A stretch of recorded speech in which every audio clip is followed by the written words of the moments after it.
தமிழ்நாட்டில் இருக்கிறதுலேயே மிகவும் ஆபத்தான பேய்கள் நடமாட்டம் இருக்கக்கூடிய இடம் எதுன்னு உங்களுக்கு தெரியுமா? அந்த இடத்துல இன்னைக்கும் பல விபத்துகள் நடக்குது. ஆனால் யாராலையும் அதை கட்டுப்படுத்த முடியல. இதுக்கெல்லாம் காரணம் அங்கே சுற்றி திரிகிற பேய்கள் தான். அந்த பகுதிகள் மட்டுமில்லை, மொத்த தமிழ்நாடுமே நம்புது. அப்படிப்பட்ட அமானுஷ்யமான இடம்தான் தர்மபுரி மாவட்டத்தில் இருக்கிற தொப்பூர் கணவாய் ரோடு. ஒரு நாள் ஒரு லாரி டிரைவர் அந்த வழியாக பயணம் பண்ணிட்டு இருக்காரு.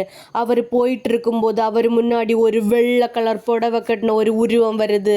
அந்த உருவத்தை பார்த்து நடுங்கி போன அவர் லாரியை திருப்புறாரு. அப்ப லாரி கட்டுப்பாடை இழந்து பள்ளத்துல கவிழ்ந்து விபத்துக்குள்ளாகுது. அந்த விபத்துல அவர் உடல் கருகி இறந்து போறாரு.